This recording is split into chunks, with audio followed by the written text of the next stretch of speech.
Gracias, señora presidenta. Señor ministro, señorías, nadie es más consciente de la importancia de la ley que hoy debatimos que el Grupo Socialista. Como tampoco ningún grupo parlamentario ha impulsado más iniciativas para hacer efectivo la reforma del baremo. Bastan los hechos como prueba. Fue un gobierno socialista quien creó e impulsó en el año 2010 una comisión de expertos con el cometido de elaborar propuestas para la reforma del sistema de valoración. Y son numerosas las iniciativas impulsadas por el Grupo Socialista para instar a la reforma de esta ley. Peticiones de comparecencias, proposiciones no de ley e incluso propuestas de resolución en el debate del Estado de la Nación. Déjenme que les recuerde alguna de ellas. Hace casi 4 años, en septiembre de 2011, finalizábamos la legislatura en la Comisión de Seguridad Vial y Prevención de Accidentes de Tráfico, debatiendo una proposición no de ley de mi grupo para que, con independencia del final de la legislatura o del cambio de gobierno, se culminaran los trabajos en marcha para la reforma del baremo y se aprobara uno nuevo. Y ya iniciada la actual legislatura, en la primera sesión de la nueva Comisión de Seguridad Vial y Movilidad Sostenible, la primera PNL que mi grupo sometía a debate instaba de nuevo al Gobierno a modificar el sistema de valoración de daños en accidentes de tráfico, una vez vistas las conclusiones elaboradas por el grupo de trabajo. Hasta el día de hoy, señorías. Finalmente, el proyecto entró en esta Cámara para su tramitación hace unas semanas. Y ahora hemos de decidir si pedimos al Gobierno que lo retire y presente uno nuevo, atendiendo a los argumentos que nos planteaba la izquierda plural, lo que supondría, como ya se ha dicho, aplazar su aprobación sine die e iniciar un nuevo proceso con todo lo que ello supone, o seguir su tramitación y mejorarlo con enmiendas parciales. La pregunta que cabe hacerse entonces es: ¿el sistema que se propone mejora la situación actual? ¿Es justificable su devolución? Desde nuestro punto de vista, si bien contiene algunos desequilibrios que debemos corregir, es evidente que mejora en muchos aspectos el actual baremo, que ha quedado, como se ha dicho, obsoleto. Les recuerdo que su creación data del año 1995 y que durante todo este tiempo las indemnizaciones prácticamente no han sido actualizadas.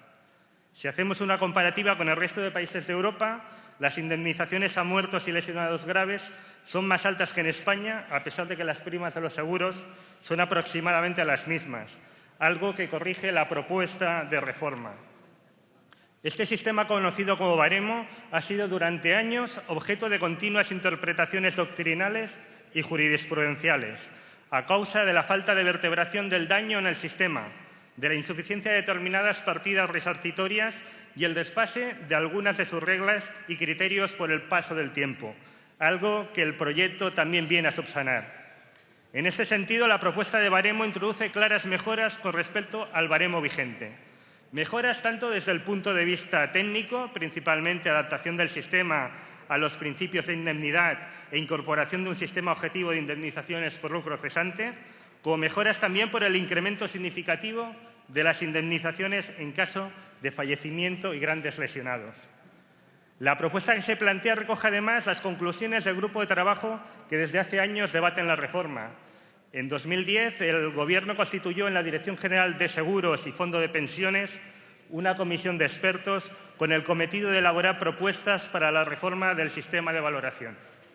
Entre los objetivos con los que se constituyó la comisión estaba afrontar la reforma inspirándose y respetando los principios básicos de la indemnización del daño corporal, básicamente el de integridad de la reparación, para situar a la víctima en una posición lo más parecida posible a la que tendría de no haberse producido el accidente, y el de integración, que consiste en la necesidad de separar la valoración de los daños extrapatrimoniales de valoración de los daños patrimoniales, y dentro de cada clase separar los diferentes subconceptos de daño, sin solapamientos ni lagunas, superando el recurso a la valoración global del daño moral y los perjuicios económicos, mandato que también se plasmó en el informe final.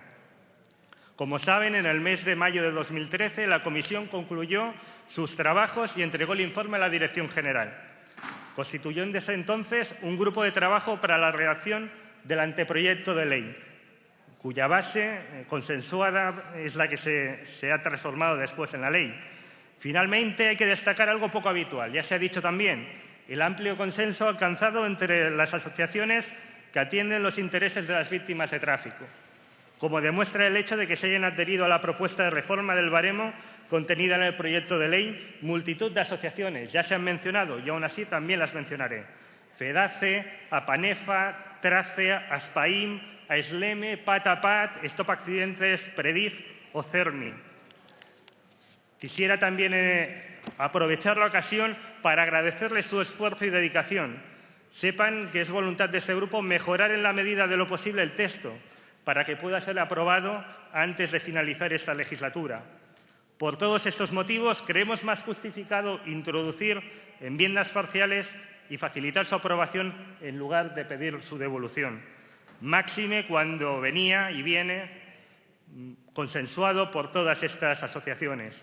Aún así, conscientes de que hay desequilibrios que conviene corregir, el Grupo Socialista ya les anuncia que presentará un conjunto de enmiendas que responden a los siguientes objetivos básicos. En primer lugar, mejorar el sistema para la indemnización de las lesiones leves, claramente perjudicadas en la reforma, algo que para nosotros es fundamental, principalmente removiendo aquellos obstáculos en el articulado que dificultan el acceso a las indemnizaciones o adaptando criterios y modificaciones del baremo médico. Adaptar el sistema a los criterios jurisprudenciales y doctrinales más beneficiosos para las víctimas, como por ejemplo la compatibilidad de los intereses penitenciales con los moratorios o la modificación del régimen de presunciones legales. Mejorar el cálculo de las cuantías indemnizatorias a las víctimas más vulnerables, los menores de 16 años, víctimas con secuelas intergravatorias o personas dedicadas a las tareas del hogar, o la introducción de correcciones en el cálculo actuarial en el caso de las víctimas que no tienen derecho a pensión. Mantener el equilibrio de las cuantías indemnizatorias en el sistema, evitando un encarecimiento de las primas para el conjunto de los asegurados. Corregir los índices de la actualización del sistema. Impulsar un código de buenas prácticas que beneficie principalmente a las víctimas más vulnerables y evite los retrasos en el pago de indemnizaciones, los errores de la oferta motivada o los abusos en el cobro de honorarios. Y, finalmente, también incorporar a los psicólogos clínicos en la valoración y tratamiento de los problemas de salud mental, un colectivo que también ha quedado claramente desplazado. En definitiva, aunque no es perfecto, es un proyecto que mejora mucho el baremo actual, con un alto grado de consenso, pero que aún así contiene desequilibrios que conviene señalar y corregir. Por este motivo, creemos más acertado realizar enmiendas parciales en lugar de pedir su devolución. El Grupo Popular tiene la oportunidad de extender el consenso de inicio a su tramitación, corrigiendo esos desequilibrios y mejorando especialmente la prueba de las secuelas leves, que el actual redactado hace bastante difícil. Muchas gracias.